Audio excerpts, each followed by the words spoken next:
Presiden Amerika Serikat Donald Trump mengumumkan bahwa militer AS telah melancarkan serangan skala besar terhadap kelompok ISIS di sejumlah wilayah Suriah. Serangan ini disebut sebagai respon langsung atas tewasnya 2 tentara Amerika dan seorang penerjemah sipil dalam serangan di Palmyra sepekan sebelumnya. Trump menyebut operasi tersebut sebagai aksi tegas terhadap kelompok bersenjata. Dalam pidatonya di North Carolina, ia menegaskan bahwa serangan tersebut diperintahkan secara langsung olehnya dan menargetkan para pelaku yang bertanggung jawab atas kematian dalam tanda kutip 3 patriot Amerika. Menteri Pertahanan AS Pete Hegseth menyebut operasi ini bukan sekadar serangan militer biasa. Ia secara terbuka menyatakan bahwa operasi tersebut adalah deklarasi balas dendam. Menurut Hegseth, pasukan AS menargetkan pejuang ISIS, infrastruktur, hingga gudang senjata.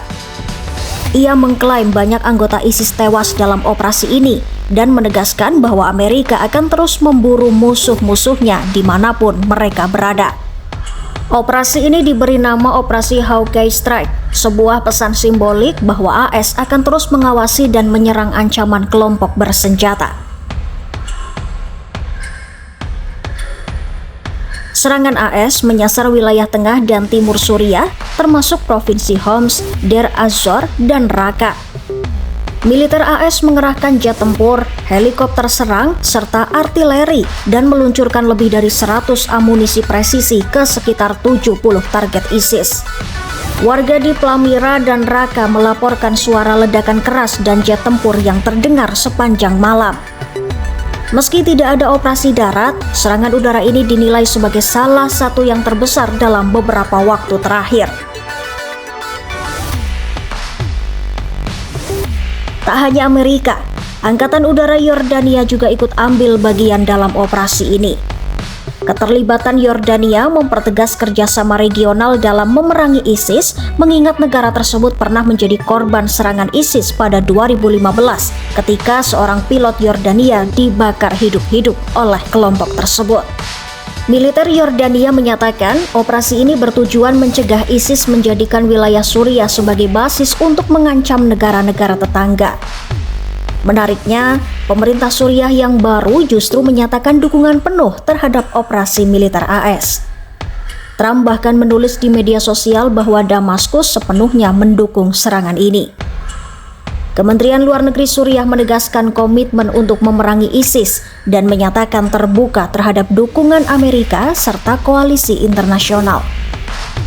Pemerintah Suriah ingin menegaskan bahwa negaranya bukan lagi tempat aman bagi ISIS, sekaligus berupaya memperbaiki citra di mata dunia pasca runtuhnya rezim Bashar al-Assad.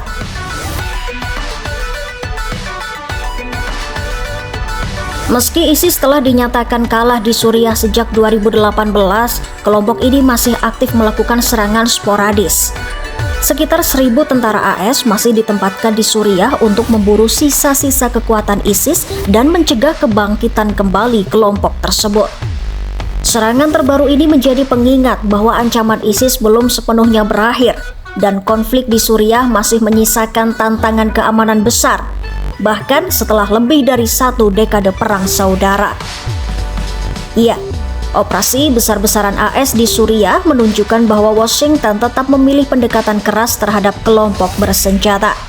Bagi Trump dan pemerintahannya, serangan ini bukan hanya soal keamanan regional, tetapi juga pesan politik bahwa Amerika akan membalas setiap serangan terhadap warganya dengan kekuatan penuh.